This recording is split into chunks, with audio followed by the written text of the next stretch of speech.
Hi எல்லோருக்கும் வணக்கம். Mixer boss season 9 Tamil. So இந்த வீடியோவில் நம்ம இன்னைக்கு பார்த்தீங்கன்னா எவிக்ஷனில் ஒரு பெரிய விக்கெட் அப்படிங்கிறத பிளான் பண்ணிட்டானுங்க.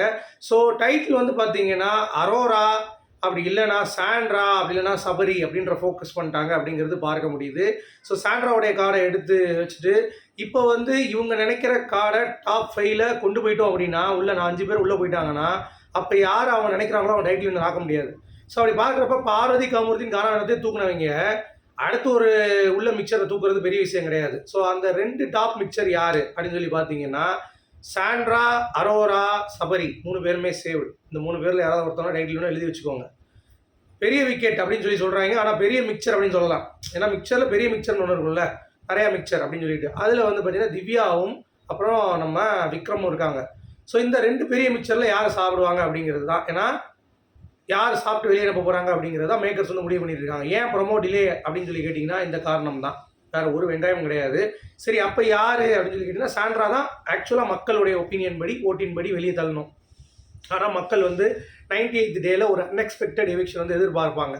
அதாவது யாராவது எங்களுக்கு எதிர்பார்க்காத ஒரு கண்டஸ்டன் அப்படின்னு சொன்னால் அது திவ்யா கணேஷ் தான். வேறு யார் இருக்கா? விக்ரம்லாம் தெரிஞ்சு போயிடுச்சு, அவெல்லாம் ஒரு டம்மி பீஸ்ன்ட்டு. திவ்யா கணேஷ் தான் தன்னை ஒரு பெரிய பிஆர், நான் பிஆருடைய குடவுன், நான் பிஆருடைய அரசி, நான்லாம் பார்த்தோன்னா டைட்டில் வின் பண்ணுவேன், ஆனால் இன்னொரு பாக்ஸ் எடுக்க வச்சது நான் தான் அப்படின்ற மாதிரிலாம் ஊட்டிகிட்டு இருந்தால. ஸோ எனக்கு தெரிஞ்சு திவ்யா கணேஷ் பார்த்தீங்கன்னா எவிக்ட் ஆகிறதுக்கு நிறைய சான்சஸ் இருக்குது. அதுவும் பிக் விக்கெட் அப்படின்ற மாதிரிலாம் ட்வீட் பார்த்தேன், ஒரு அஃபிஷியல் சோர்ஸ்லேருந்து எனக்கு கன்ஃபார்ம் பண்ணாங்க. பட் நான் ஓப்பனாக சொல்லணும் அப்படின்னா இதில் பிக் விக்கெட் கிடையாது, பிக் மிக்சர் எவிக்ஷன் அப்படிங்கிறது பார்க்க முடியுது. ஸோ அதனால் அது கண்டிப்பாக திவ்யா கணேஷாக இருக்கக்கூடும் அப்படிங்கிறது தான் எனக்கு தோணுது. ஏன்னா ப்ரோமோ எதுக்கு வரல அப்படின்னா கிட்டத்தட்ட டிஸ்கஷன்ஸ் பயங்கரமாக போயிட்டுருக்கு. ஓகே, ஏன்னா எப்பயுமே இவ்வளோ நாள் ப்ரோமோ லேட்டாக ஆனதே கிடையாது இந்த சீசன் பொறுத்த வரைக்கும். கரெக்டாக 2 மணிக்கு வந்துடும், மிஞ்சி போனால் 2:15 வந்துடும். இப்போ மணி 2:30 ஆயிடுச்சு, இன்னமும் வராததை பார்த்தா எனக்கு என்னமோ பயங்கர டவுட்டாக இருக்குது. சரியா, எந்த மிக்சரை சாப்பிட்ருக்காரு விஜய் சேதுபதி 5 மிக்சரில் சுவையான மிக்சர் அப்படின்னா அது திவ்யா தான். அதனால் அவங்கள தூக்குவாங்க. ஏன்னா அவங்களுடைய பிஆர் ஆக்டிவிட்டீஸ், அப்புறம் உள்ளே வந்தால் அவங்களுக்கு ஓட்டிங்கும் இருக்குது, ஸ்பான்சர்ஸும் விட மாட்டானுங்க.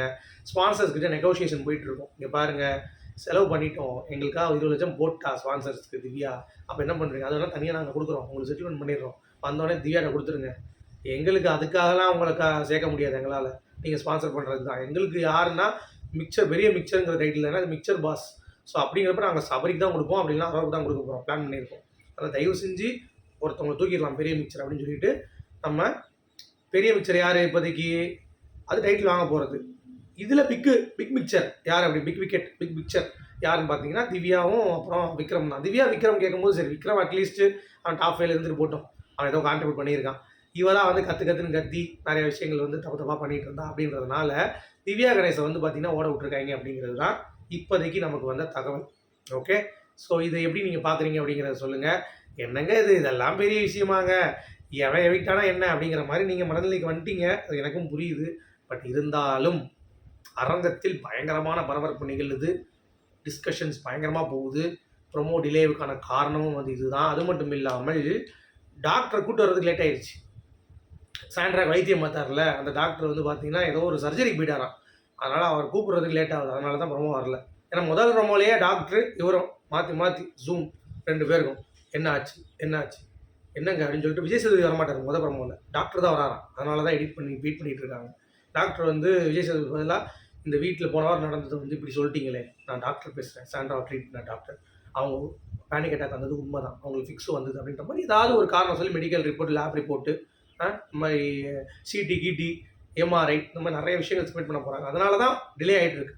அதை நீங்கள் புரிந்து கொள்ள வேண்டும், எதனால் டிலே ஆகிட்டு இருக்குது அப்படிங்கிறது. அரங்கத்தில் பயங்கர பரபரப்பாக இருக்குது, பயங்கரமாக நிகழ்ந்துட்டு இருக்குது. யார் மிக்சர் சாட போகிறா, எந்த மிக்சர் தூக்க போகிறாங்க, எந்த மிக்சர் கப்படிக்க போகுது அப்படின்றது எல்லாருமே எதிர்பார்த்து கொண்டிருக்கும் தருணத்தில் நீங்களும் அதை எதிர்பார்க்கிறீர்கள் அப்படிங்கிறது நானும் நினைச்சு சந்தோஷப்படுறேன். சரியா? ஸோ உங்களுடைய கருத்துக்கள் என்ன அப்படிங்கிறத மறக்காமல் சொல்லுங்கள். சரியான பல்ஸுங்க, செம்ம பயங்கரமாக இருக்குது அரங்கம், பயங்கரமாக இருக்குது. உங்களுடைய கருத்துக்கள்